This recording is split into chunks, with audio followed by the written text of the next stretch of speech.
This is the first in a series of videos about installing the Early Warning Intervention and Monitoring System process known as EWIMS. The video series is a collaborative effort by the Great Lakes Comprehensive Center and the Michigan Department of Education, and is based on the work of the National High School Center. This overview video provides a review of the EWIMS 7-step process. Additional videos in the series explore each of the 7 steps. Early warning systems grew out of the premise that disengagement from school is a gradual process, and that students send identifiable signals that they are on the path to dropping out.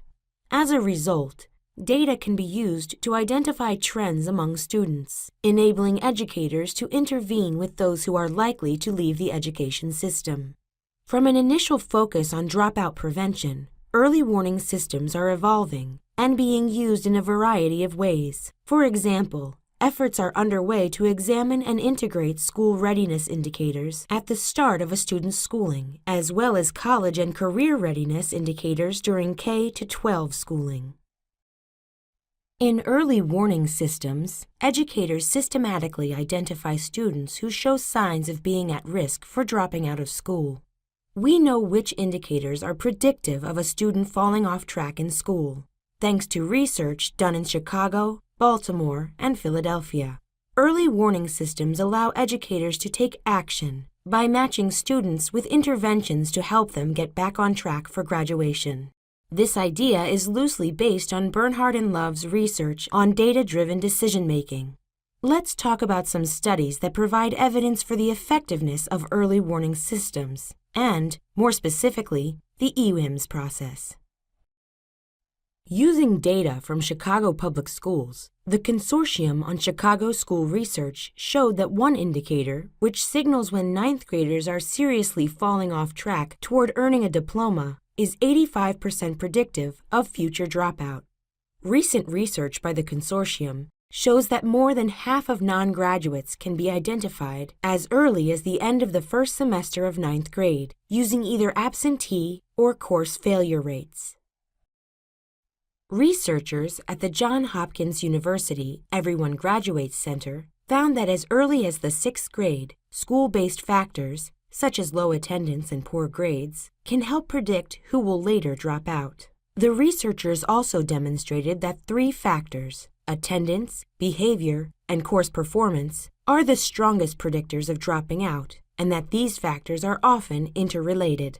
The researchers traced predictive indicators for dropping out of high school as far back as the 6th grade and found that the indicators predicted at least 50% of eventual dropouts.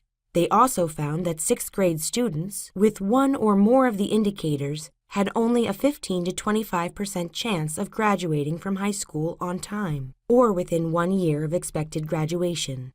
These findings have been validated many times through longitudinal studies in states and large districts. Understanding the data enables states and districts to invest in the most promising practices and policies. EWIMS, the Early Warning Intervention and Monitoring System, is a 7-step, data-driven decision-making process. Early warning systems experts at American Institutes for Research, AIR, developed EWIMS tools and guidance and have conducted research on the EWIMS process. EWIMS helps educators do the following: systematically identify students who show signs of being at risk of dropping out of school, examine the underlying causes of risk and match students' needs to interventions, monitor students' progress and the success of the interventions. EWIMS is an ongoing cycle of examining data and making decisions about supports and interventions to help students get back on track. A recently released rigorous impact study found that EWIMS is a promising evidence-based strategy for getting students back on track for graduation. In the study, 73 schools were randomly assigned to either use or not use EWIMS during the 2014-2015 school year. After 1 year of implementation, schools using EWIMS had reduced the percentages of students with chronic absences and course failures. Early warning indicators help educators flag which students are at risk of not graduating from high school. The symptoms of disengagement can show up as early as the 6th grade. Recent research by Attendance Works suggests that attendance may be an early warning indicator for children in lower grades. In multiple settings, research has shown that certain thresholds or cut points for attendance, behavior, and course performance are predictive of on-time graduation. When a student's attendance, behavior, or course performance, sometimes referred to as the ABCs, drops below a certain cut point, it is considered an early warning indicator or red flag. Students with red flags for any of these 3 indicators can be said to be at risk of not graduating on time, or to be showing signs of being off track for on-time graduation. Each early warning indicator can, alone, impact on-time high school graduation, and a combination of indicators can suggest additional challenges. However, every student is unique, and early warning indicators are merely symptoms. They do not account for the underlying causes of risk. It is important to understand that early warning indicators differ from student classifications. For example, although a special education code or a demographic category may impact a student's trajectory, the code or category may not itself be an early warning indicator. Even free or reduced price lunch status should not automatically be assumed to indicate risk. Demographic factors can provide helpful clues in some cases, but alone they are not predictive of student success or graduation. In EWIMS, red flags are merely a method of recognizing students who are struggling. We will discuss the root cause analysis later. These are the early warning indicators and their thresholds, or cut points, for the middle grades and high school. In high school, the thresholds are being absent for 10% or more of instructional time, failing to perform in 1 or more courses, and earning a 2.0 or lower GPA on a 4-point scale. Behavior thresholds are validated locally. In the middle grades, the thresholds are missing 20% or more of instructional time and failing an English language arts or math course. Behavior thresholds for middle school are also validated locally. A similar chart can be found in the EWIMS Implementation Guide. The Michigan Data Hub Early Warning Data Tool also uses information about student attendance, course failures, and behavior to identify, or flag, students who are at risk for not being at grade level, not being promoted to the next grade, or not graduating from high school. This table summarizes the early warning indicators in the Michigan Early Warning Data Tool, their respective thresholds, and the output indicator data available. So what can educators do with this information? Identifying students who are falling off track is only the beginning. Remember that the flag isn't the cause. It's the symptom of a deeper problem or barrier to learning. To decrease red flags, the EWIMS team also needs to take action and make data-driven decisions about student supports. When red flags arise, schools can identify the root causes of students being off track. They can match students to interventions. They can provide interventions with fidelity. They can monitor the progress of flagged students. And they can assess whether the interventions are working. These actions encompass the 7-step EWIMS process for making data-driven decisions about student supports. Now we'll review each of the 7 steps in the EWIMS process. More information about each step is contained in the other videos in this series. Each step has a corresponding video. Step 1 is to establish roles and responsibilities. In Step 1, you assemble a school team. The team will work together to decrease red flags. When creating the team, make sure that you have the right people and are meeting at the right frequency and for the right duration. Ask yourself these questions. Who should be at the table? How regularly should we meet? How much time should we meet for? Depending on your constraints, you may choose to integrate the EWIMS process into the work of an existing team rather than create a new team. The main role of the EWIMS team is to conduct meetings, communicate plans, solicit feedback from stakeholders, and monitor progress. There are additional tasks related to team meetings. It is important to have the right people to execute these responsibilities. For additional guidance on team roles and responsibilities, please see the Step 1 video. Step 2 relates to using an early warning data tool. Although we will look next at the Michigan Data Hub tool, which has a user-friendly early warning indicator section, the EWIMS process may be used with any data tool that displays attendance, behavior, and course performance data. The EWIMS process does not depend on the use of a specific tool. In Step 2, teams retrieve and review data reports from their early warning data tool of choice. The Michigan Data Hub Early Warning Data Tool is shown here. The data dashboard facilitates flagging students by early warning indicator. Here you can see a student summary page that contains red and green flags, signifying whether the student has reached or exceeded a warning threshold. Step 3 involves reviewing the data. In Step 3, the team breaks down information for flagged students into manageable pieces and begins to ask, what does the data tell us? To do this, team members review which students are, and are not, flagged for the attendance, behavior, and course performance indicators of risk. Then, team members explore the data and look for patterns.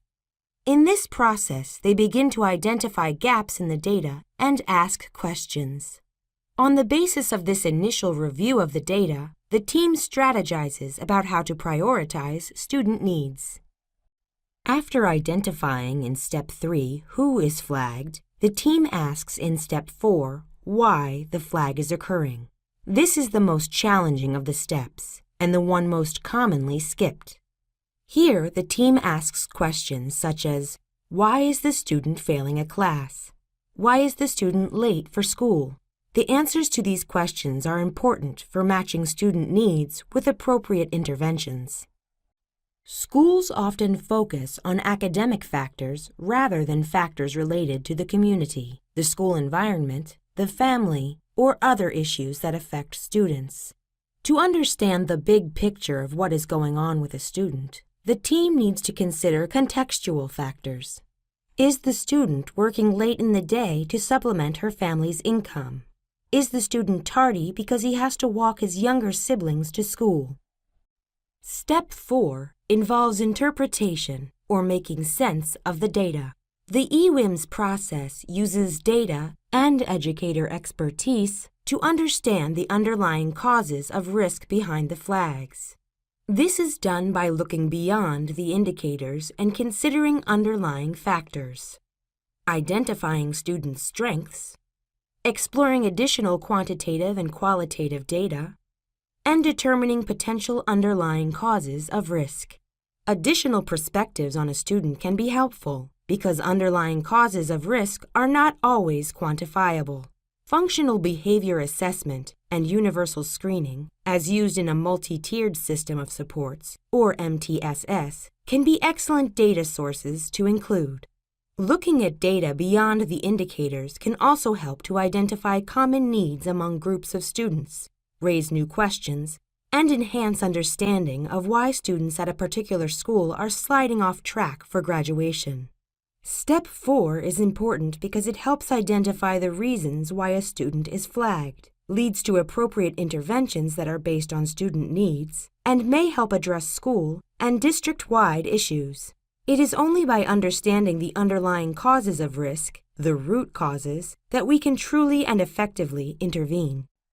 After coming to understand in Step 4 the underlying causes of risk, in Step 5, the team selects and assigns students to appropriate interventions to help them get back on track.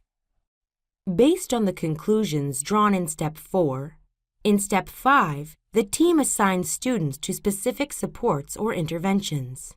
In order to effectively assign and provide interventions, we encourage teams to begin by taking stock of the interventions that already exist and the resources that are currently available. Then, By pairing existing resources with student needs, the team matches students to specific interventions. Next, the team agrees upon a plan and next steps. Who will do what by when? Finally, the team communicates the intervention plan to key stakeholders and puts the plan into action. Interventions vary by type: attendance, behavior, or course performance, and intensity, or tier. Generally, in a three-tiered intervention system, Tier 1 interventions are available and applied to all students in the school. Tier 2 interventions are moderately intensive and applied to small groups of students with common needs, and sometimes individual students. Tier 3 interventions are the most intensive and are provided to individual students with the highest level of need. This table demonstrates taking stock of interventions that already exist by tier. The table includes one intervention for each early warning indicator: attendance, behavior, and course performance, for tiers 1, 2, and 3. Schools will have multiple interventions for each early warning indicator at each tier. Having a tiered system of intervention helps match students' needs to the right interventions. There are many resources for identifying evidence-based practices and interventions, including those listed here. The Great Lakes Comprehensive Center is working with several national centers to identify evidence-based interventions that support improving attendance, behavior, and course performance. Step 6 is about monitoring students and interventions. In this step, the EWIMS team evaluates the impact of interventions on individual students and groups of students with common needs. Monitoring student progress involves reviewing flagged students and looking for evidence of progress. By monitoring red flags, the team identifies students or groups of students whose needs are not being met, students who are showing progress, and students who are no longer struggling, as well as patterns across these groups. Then the team can revisit steps 3, 4, and 5 to make necessary course corrections. In addition to monitoring students in step 5, teams also monitor the interventions themselves to see if they are working. In other words, was the right intervention implemented adequately to meet specific student needs? To do this, teams track whether interventions were implemented as intended, whether the student or students participated, and whether the duration and intensity were sufficient. If an intervention was implemented as planned, what was the outcome? How did students respond? Teams also track outcomes such as progress, fewer flags, changes, different flags, and patterns, similarities across groups of students who participate in an intervention. In Step 6, teams also seek anecdotal data, including checking in with families and appropriate stakeholders for their perspectives on how the intervention is serving the student. This may include checking in with the student for his or her perspective on how things are going. By monitoring interventions, the team can make necessary corrections and improve both individual student supports and the system of interventions available. We have come to the final step in the cycle. Step 7 embodies the commitment to continuous improvement. This is where teams review and make appropriate alterations to the process. Just as educators refine intervention plans for students, it is also important to refine the work of the EWIMS team. In this step, the EWIMS team reflects on each of the 6 previous steps. The conversation should focus on exploring what is working, what is not working, and how the work of the EWIMS team could be improved. For example, the team could analyze risk indicators and risk thresholds, or explore improvements in accessing reports. After reflection, the team can discuss specific changes to refine its work. We recommend carrying out Step 7 at least once a year. Along with understanding the steps in the EWIMS process, it's also important to understand that there are some potential challenges to implementing EWIMS.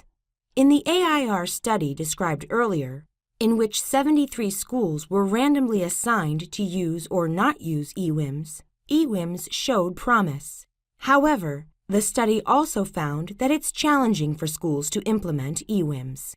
The top 3 difficulties were these: challenges importing data into the tool, staff turnover and challenges getting new team members up to speed, limited staff time to fully implement EWIMS.